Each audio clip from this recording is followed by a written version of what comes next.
Bismillahirrahmanirrahim. Alhamdulillahirabbil alamin. Wa bihi nasta'in. Wal 'aqibatu lil muttaqin. La 'udwana illa 'alal zalimin. Asyhadu an la ilaha illallah wahdahu la syarika lah wa asyhadu anna Muhammadan 'abduhu wa rasuluh. Allahumma shalli wa sallim 'ala sayyidina Muhammadin wa 'ala alihi wa sahbihi ajma'in. Amma ba'd. Tuan-tuan pengerusi, tuan-tuan dan puan-puan, warga kerja, pejabat Risdam negeri yang dirahmati lagi dihormati sekalian. Alhamdulillah, bersyukur kepada Allah Subhanahu wa taala kerana pada pagi Jumaat nan sepagi ini kita menyambung semula dan bersua pandang kembali untuk meneruskan pengisian ilmu untuk diri kita. Tuan-tuan, alhamdulillah, majlis ilmu ni tuan-tuan merupakan banyak keberkatan dan kelebihan dia. Kalau hati susah, tuan-tuan ni datang majlis ilmu. Kalau susah nak tidur, datang majlis ilmu. Boleh terlelap, senang ya tuan-tuan kan? Cara menyandar tu dia macam tuan-tuan ya. Kalau kita ada hajat, berdoalah semasa dalam majlis ilmu tuan-tuan. Masa kita ada keperluan, kita rasa apalah masalah ni, lepas satu, berdoalah semasa dalam majlis. Sebab pada masa itu para malaikat ada, malaikat ini mendoakan apa yang kita doakan. Tuan-tuan nampak. Selain daripada itu, majlis ilmu ni tuan-tuan ialah majlis para nabi dan para rasul. Ya, para majlis para nabi dan para rasul, di mana kita bertambah ilmu. Manusia ni dia ada akal, dia ada hati, dia ada nafsu. Kalau akal kita kosong, tuan-tuan, kita akan dikuasai oleh nafsu kita. Sebab daripada akal ni lah kita faham, daripada faham kita rasa. Tuan-tuan, jadi bila kita akal, nak faham, nak rasa, hati kita pergi buat.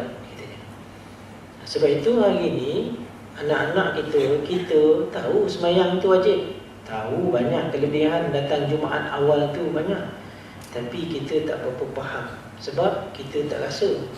Tapi kalau kita rasa kan, kenapa bila kita minum, makan kedai tu je, tak nak kedai lain selain daripada kedai itu murah dan tidak ada GST, kita juga dah macam mana kita tuan-tuan ni, sebab kita rasa kedai tu selesa, makanan perisa, bukan saja sedap, harga berpatutan, layanan bertaraf dunia. Dapat kita rasakan tuan-tuan dan puan-puan. Sebab itulah, sebab apa kita pada hari yang tertentu ada ketika-ketika je geram kita dengan isteri kita. Iya. Sebab apa? Pada masa itu kita rasa ditakrifkan oleh akal. Kan? Maknanya orang suruh masak ayam ni masak merah, dia buatnya masak gulai kuning, dijudukannya dengan apple. Kan? Apalah probek macam ni pula? Inovasi dan kreativiti hasrat kerajaan terkini, dia kata. Jadi kita pula apa pula macam tu? Lalu kita terkeluar perkataan kepala otak kau, kata kan. Ini perkataan MD tu kan. Kan? Maknanya apa maksudnya kepala otak? Maknanya tak terfikir ke kamu, tapi kasar tu tuan-tuan. Kan? Isteri pun dengar, dia proses, alah itu pun merajuk, hati merajuk. Kan? Akal suami pula mengatakan benda tu kan? Jadi tuan-tuan renggan. Kan? Tetapi tuan-tuan, hari ke hari tuan-tuan, apa yang dah menyebabkan kita renggang tadi, kita pun terlupa. Kita kembali kepada asas perjanjian kita, kenapa kita bersama hidup. Difikirkan balik. Setelah difikirkan balik, maka jatuh pada hati kita. Tapi kalau nafsu tuan-tuan terus memasak kita tuan-tuan, maknanya tuan-tuan, bara api dalam hati kita ni mula membara. Sebenarnya tuan-tuan, dia dalam keadaan berdebu dah tahu, tapi membara lah tuan-tuan. Mana tuan-tuan, dia berdatang pasal marah ni, dia mula menyala. Daripada membara, menyala, lalu terbakar. Mana datangnya? Nafsu, sifat marah tadi tuan-tuan. Inilah, bila marah, Akal memang dah tak berfungsi, tuan-tuan. Sama juga orang kalau dah naik nafsu dia, ada dah steam lah, akal dah tak berfungsi. Betul tak, tuan-tuan? Mana lah contohnya orang tu dah steam nak rokok contoh, mana dia terfikir, tuan-tuan? Kesihatan ke, membazir ke, boleh buat kanser, tak ada, tuan-tuan. Bila tanya, tak takut mati ke? Ajal di tangan Tuhan, Ustaz. Hebat, tuan-tuan ya. Ini maknanya tentang akal. Sebab tu tuan-tuan, manusia ni dalam tempoh 3 hari dia tak mendapat apa-apa maklumat tentang Tuhannya, tentang Allah. Habis rasa beriman kita, tuan-tuan. Sebab tu Allah nak membentuk rasa kasih hamba kepada Allah, kerana Allah teramat kasih kepada manusia. Maka tuan-tuan, dijadualkan kita sembahyang 5 waktu sehari semalam. Itu pun tak mana-mana melanguk fikiran kita. Apa tak melanguk ni? Kan? Merayau, kan? Merepan tentu pasal melanguk tu kan? Tak balik-balik, fikiran kita pun melanguk tak ke mana-mana masa kita sembahyang. Tiba-tiba dah salam dia. Jadi kita tak rasa, tuan-tuan. Tapi kalau kita sembahyang, kita fikir, kita rasa, bila kita Assalamualaikum warahmatullahi, Assalamualaikum warahmatullahi, memang terasa sungguh, tuan-tuan, apa yang kita buat. Sama juga tuan-tuan, kalau kita berdoa sekadar di mulut tapi tak bermohon di hati, sudah ya tuan-tuan, kita pun amin, amin. Akhir kita terasa, bukan terasa doa tu, panjang imam membaca doa, ayo betul. Itu yang kita terasa. Tuan-tuan ya. Pagi ni tuan-tuan, kita nak sambung kembali tentang hadis ni, tuan-tuan ya. Tentang hadis yang berkaitan masih lagi tentang membicarakan bab ikhlas, tuan-tuan. Ikhlas ni, tuan-tuan, pada apa yang dipesankan oleh para ulama ialah perkara yang dianugerahkan oleh Allah. Tetapi untuk mendapat penganugerahan mesti berusaha dan berjogih. Kan tahu berjogih, tuan-tuan kan? Maknanya kita kena berbenat dalam untuk mendapatkan ikhlas. Sama juga, tuan-tuan, anak-anak kita kalau dia buat sesuatu yang yang negatif, tiba-tiba buat baik, kita pun reserve dulu. Kan, melainkan kita rasa dia bersungguh-sungguh nampaknya, kan, dan menunjukkan keikhlasannya, maka kita pun akan memberikan anugerah dia. Apa anugerah yang terbaik kepada anak-anak ni, tuan-tuan, yang dia dapat rasa? Bila kita berasa sayang dan kasih kepada anak-anak kita, tuan-tuan, anak-anak kita tahu, tuan-tuan, dia dikasihi oleh Allah. Kan? Sebab tu, tuan-tuan, bila kita menerima sesuatu perkara, kita rasa dikasihi, lalu kita pun mengucapkan terima kasih. Tuan-tuan ya, sama ada yang kita terima tu dalam keadaan yang baik ataupun yang sebaliknya. Kalau kita terima perkara yang tak baik, kita pun ucapkan terima kasihlah, macam kita perli saja, tuan-tuan. Tapi kalau orang tu terima, tuan-tuan, dia memang dapat tu, memang dia berharap dan dia diberi pula apa yang diharapkan, sudah tentulah dia bercakap terima kasih ni bukan sekadar kata-kata, tetapi diturut sertakan dengan perbuatan dia. Tangan dia cik, masihlah, dia dengan air mata tu, kan? Sebab tu bila kasih ni, tuan-tuan, sebab tu kalau kita kasih dengan anak kita, kan, yang baby lah, saya dah lama tu tak mendukung baby, tak berapa rasa. Ni macam mendang, tuan-tuan. Setakat ni jalan tertutup, tuan-tuan, blok-blok ada di mana-mana saja. Kan? Tuan-tuan, bila kita sayang dengan anak kita yang masih baby, tuan-tuan, kita cium dia bukan kepala dia, bukan pipi dia, bukan kening dia, bukan perut dia, bukan tangan dia. Kadang-kadang, tuan-tuan, buntutnya pun kita cium. Pernah baik tak? Tuan-tuan ya, itu kan, kadang tapak kaki baby ni, tuan-tuan, kita cium tu.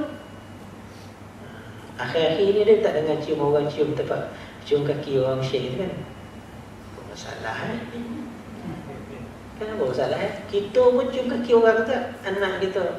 Adakah kita menyembah anak kita? Tak. Sayang yang tak terberi bahasa. Tapi ada masuk-masuk ada kau setiap kali jumpa anak cium kaki, cium anak tu pun Tapi bila anak tu dah besar, ada tak kita cium kaki yang berstokin tu? Itu saya berstokin ikut cagu, cegon bawah, tak pernah cium juga, tuan-tuan. Tu tak, tuan-tuan? Macam juga kita, kalau kita sayang isteri kita, tuan-tuan, bukan muka kita cium, habis segala serbi kawasan-kawasan yang sewaktu dengan dia.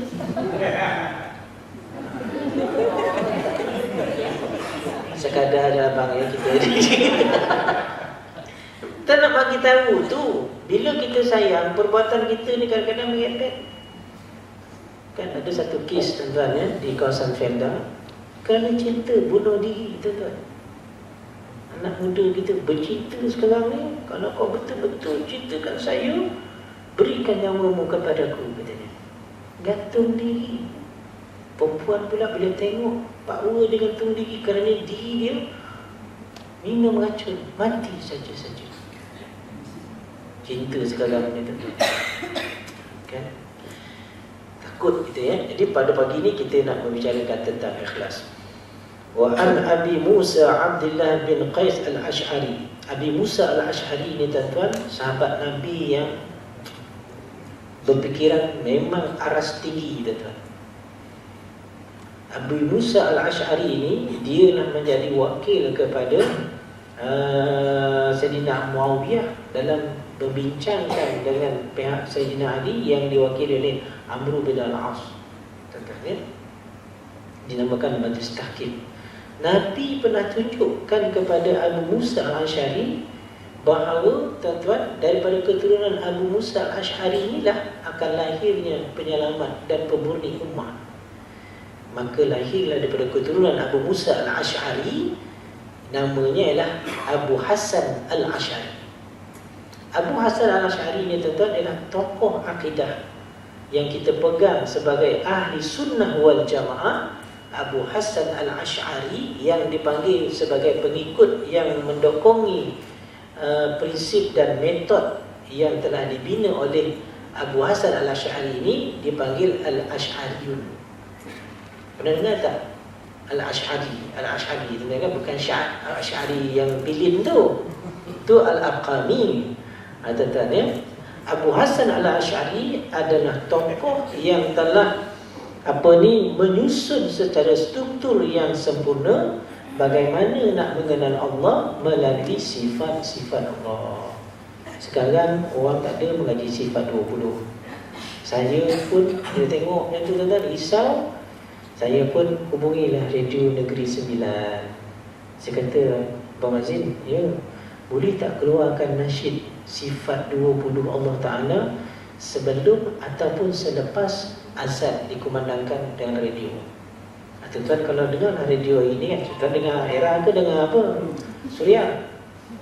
Suria Cinta kan. Jadi tuan-tuan kalau tuan-tuan buka radio Negeri FM kan, kalau azan sebelum atau selepas azan akan ada nasyid yang membilang sifat-sifat Allah. Allahu Allahu Allahu Allah, Allahu Allahu Allahu Allah, Allahu Judi dan Baqa. Kan itulah nasyid dia tuan-tuan. Tak boleh tuan-tuan sebab kapet baru ni saya tak nyanyi. Tuan-tuan saya masuk tadi teragak-agak tu nak buka kasut ke tak buka kasut ni tuan-tuan kan. Asah lambutnya tuan-tuan. Tapi tuan-tuan jangan ambil kesempatan menggesek-gesek lah kasut tapak milan kasut kan. Duduk kilat jatuh ni tuan-tuan. Jadi Abu Musa Abdullah ibn Qais al-Ash'ari radhiyallahu anhu qala su'ila Rasulullah sallallahu alaihi wasallam 'anil rajuli yuqatilu syuja'atan wa yuqatilu hamiyatan wa yuqatilu ria'an ayu dhalika fi sabilillah. Faqala Rasulullah sallallahu alaihi wasallam man qatala litakuna kalimatullahi al-ulya fahuwa fi sabilillah, muttafaqun alaih. Daripada Abu Musa Abdullah bin Qais al-Ash'ari radhiyallahu anhu katanya, Rasulullah sallallahu alaihi wasallam ditanya mengenai seorang lelaki yang berperang kerana keberanian, kerana panas hatinya dan kerana riya. Maka yang mana satukah di antara semua itu berperang kerana Allah? Jawab Rasulullah sallallahu alaihi wasallam, sesiapa yang berperang semata-mata untuk menegakkan kalimatullah ataupun kalimah Allah ataupun agama Allah, dialah orang yang berperang pada jalan Allah. Maksudnya ikhlas. tuan-tuan. Ya? Jadi ikhlas. Sama juga macam kita kerja ni tuan-tuan. Ada masalah ke? Tak ada masalah ke? Kerja tetap di prestasi yang sama ataupun makin lama makin meningkat. Tetapi tuan-tuan, maksudnya ialah maklumlah manusia ni tuan-tuan kan, kita ni akan terkesan ataupun terkena perasaan-perasaan yang dipengaruhi oleh persekitaran tempat bekerja. Sebab tu kadang-kadang tuan-tuan ya, tempat bekerja menjadi menjadi orang kata menjadi pengaruh yang tertentu pada jiwa kita dalam menimbulkan mood untuk bekerja. Kan, kalau tempat kerja tu telah diwar-warkan koreng tempat tu, ada sakor kan, mana kita pun tak adalah kita nak pergi kerja tu agak-agak nak datang topik pun boleh. Sebab kan tak seropak pula kan sakor tu, katanya contoh dah tuan kan. Ataupun suasana kerja kita ni tuan-tuan ialah pembagian tugas yang tidak stabil contohnya kan, itu semualah. Ataupun ruang kita bertugas ni barangkali tuan-tuan menyesatkan jasad kita, lalu menyempitkan fikiran, jadi tertekanlah pada perasaan. Nah, itu contohnya lah tuan-tuan ya.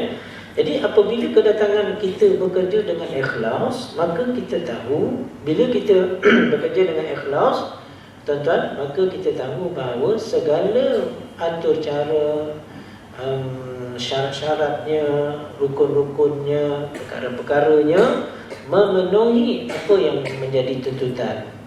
Contoh tuan-tuan, kita sembahyang, bila kita sampai tasyahud, asyhadu an la ilaha illallah, maknanya tuan-tuan kita beriman kepada Allah. Di situ sifat yang ada ikhlas kerana Allah.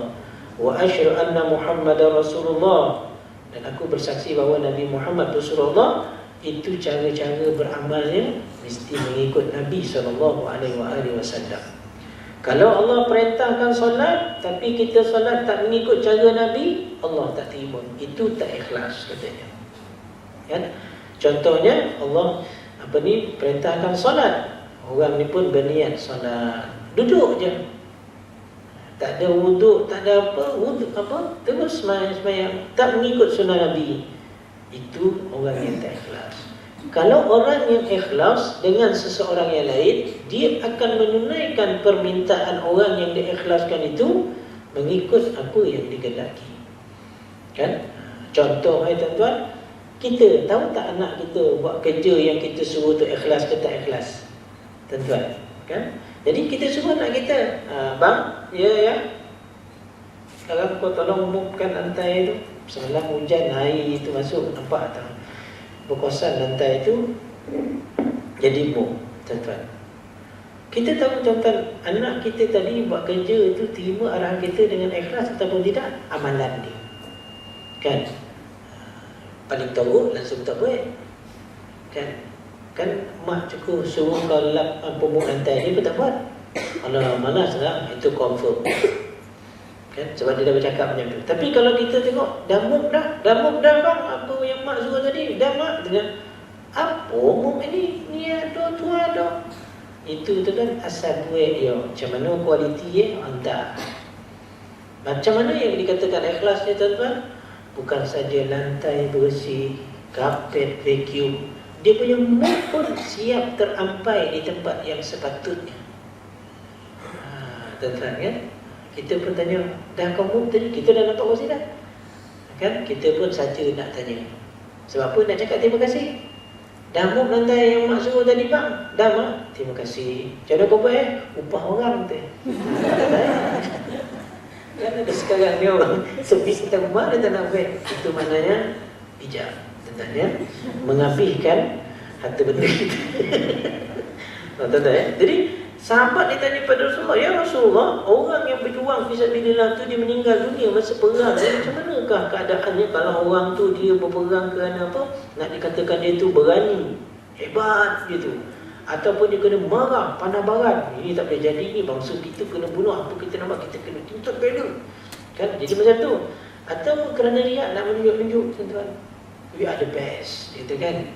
Nah, sahabat tanya dalam keadaan ni ya Rasulullah, siapakah agaknya yang mati syahid? Kan?